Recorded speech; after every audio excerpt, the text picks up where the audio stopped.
بسم اللہ الرحمن الرحیم۔ عبداللہ بن عمر رضی اللہ عنہما نے روایت کی کہ رسول کریم صلی اللہ علیہ وسلم نے فرمایا، ایک دور آئے گا جب تم یہودیوں سے جنگ کرو گے اور وہ شکست کھا کر بھاگتے پھریں گے۔ کوئی یہودی اگر پتھر کے پیچھے چھپ جائے گا تو وہ پتھر بھی بول اٹھے گا کہ اے اللہ کے بندے، یہ یہودی میرے پیچھے چھپا بیٹھا ہے، اسے قتل کر ڈال۔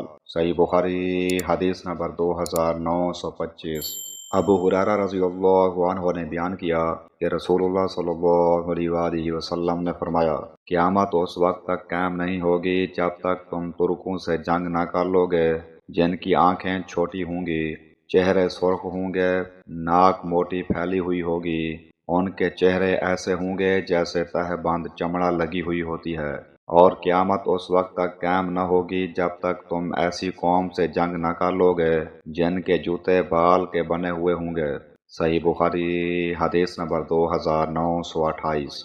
عمر بن تغلب رضی اللہ عنہ نے بیان کیا، کہا کہ نبی کریم صلی اللہ علیہ وسلم نے فرمایا کہ قیامت کی نشانیوں میں سے ہے کہ تم ایسی قوم سے جنگ کرو گے جو بالوں کی جوتیاں بناتے ہیں یا ان کے بال بہت لمبے ہوں گے، اور قیامت کی ایک نشانی یہ ہے کہ ان لوگوں سے لڑو گے جن کے منہ چوڑے چوڑے ہوں گے، گویا ڈھالے ہیں، چمڑا جمی ہوئی یعنی بہت موٹے منہ والے ہوں گے۔ صحیح بخاری حدیث نمبر 2927۔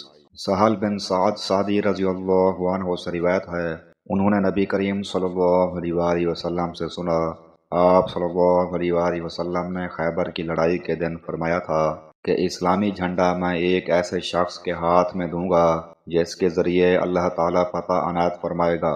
اب سب اس انتظار میں تھے کہ دیکھیے جھنڈا کسے ملتا ہے۔ جب صبح ہوئی تو سب سرکردہ لوگ اسی امید میں رہے کہ کاش انہیں کو مل جائے، لیکن ان حضرت صلی اللہ علیہ وسلم نے دریافت فرمایا، علی کہاں ہیں؟ عرض کیا گیا کہ وہ آنکھوں کے درد میں مبتلا ہیں۔ آخر آپ صلی اللہ علیہ وسلم کے حکم سے انہیں بلایا گیا۔ آپ صلی اللہ علیہ وسلم نے اپنا لعاب دہن مبارک ان کی آنکھوں میں لگا دیا اور فوراً ہی وہ اچھے ہو گئے جیسے پہلے کوئی تکلیف ہی نہ رہی ہو۔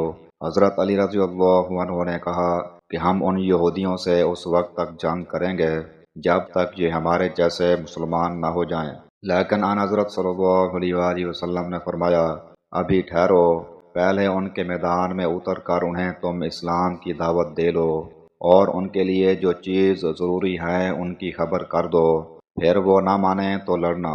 اللہ کی قسم، اگر تمہارے ذریعے ایک شخص کو بھی ہدایت مل جائے تو یہ تمہارے حق میں سرخ اونٹوں سے بہتر ہے۔